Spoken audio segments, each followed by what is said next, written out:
ఎన్నిసార్లు కోర్టులు మీకు చివాట్లు పెట్టినా, న్యాయస్థానాలు మిమ్మల్ని చీకుట్టినా, మిమ్మల్ని సంబంధించి మీరు చేస్తున్నటువంటి పనులు తప్పుపట్టినా మీకు ఏమాత్రం సిగ్గు లేకపోయా మీరు మాట్లాడేటువంటి మాటలు మాట్లాడుతూనే ఉంటారు. చంద్రబాబు నాయుడు రాజకీయాలకు కొత్త కాదు, 4-5 దశాబ్దాలుగా ఉన్నాడు, 4 సార్లు ముఖ్యమంత్రి అయ్యాడు. ఏ రోజైనా ఎలక్షన్లో ఒంటరిగా పోటీ చేశాడా? చెయ్యడు, చెయ్యలేడు, చేసే ధైర్యం లేదు, చేస్తే అధికారంలోకి రాడు. అటువంటి వ్యక్తి ఈరోజు ఎవరో ఒకరు తోడు కావాల్సిందే, తోడు ఉండాల్సిందే. కాబట్టి ఆయన ఆలోచన అంతా ప్రత్యర్థుల మీద ఒక పక్క తోడు పెట్టుకోవడం, ప్రత్యర్థుల మీద తన చుట్టూండేటువంటి వ్యవస్థల ద్వారా ఏదో ఒక విధంగా దాడి చేయడం, వాటిలో రకరకాలైనటువంటి కుట్రలు కుతంత్రాలు ప్రయోగించడం, దాని మీద తప్పుడు ప్రచారం చేయడం తప్ప చంద్రబాబు బ్రతుకంతా ఇంతే కదా, చంద్రబాబు జీవితం అంతా ఇదే కదా. ఈ 4-5 దశాబ్దాల్లో చంద్రబాబు నాయుడు ఎక్కడన్నా నీతిగా నిజాయితీగా వ్యవహరించినటువంటి సందర్భాలు ఉన్నాయా? మచ్చుకు కానరావే, ఎక్కడ చూసినా కూడా ఒక్క దగ్గర కూడా కానరాదే. కాబట్టి 2014 ముందు ఏదైతే చంద్రబాబు కుట్రలు చేశాడో, కాంగ్రెస్కి వ్యతిరేకంగా పుట్టినటువంటి పార్టీ తెలుగుదేశం పార్టీ. రామారావు గారు అనేక సందర్భాలు చెప్పాడు, కాంగ్రెస్ పార్టీ విధానాలకు వ్యతిరేకంగా తెలుగుదేశం పార్టీ ఆవిర్భవించింది అని చెప్పి.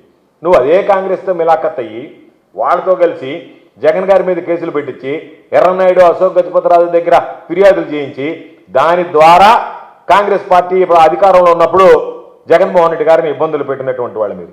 కాబట్టి ఇదే పత్రికలు, ఇదే మీడియా చంద్రబాబు ఈరోజు ఆ రోజు ఏదైతే చంద్రబాబు అందరూ కలిపి జగన్మోహన్ రెడ్డి గారి మీద వ్యక్తిత్వ హననానికి లేనిపోయినటువంటి చేయనటువంటి సంబంధం లేనటువంటి వాటిల్లో మీరు ఏ విధంగా వ్యక్తిత్వ హననానికి పూనుకున్నారనేటువంటిది ప్రత్యక్షంగా అందరం చూసాం.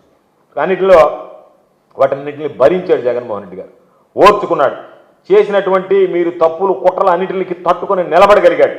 దానివల్ల నిలబడగలిగాడు కాబట్టే దేశం మీద ఏ నాయకుడి మీద జరగనటువంటి దాడి జగన్మోహన్ రెడ్డి గారి మీద జరిగినా, మీరు ఎన్ని తప్పుడు ప్రపారాలు చేసినా రాజకీయ అస్థిరతకి గురి కాకుండా ఈరోజు నిలబడి ప్రజల్లో సంపాదించుకున్నటువంటి వ్యక్తి.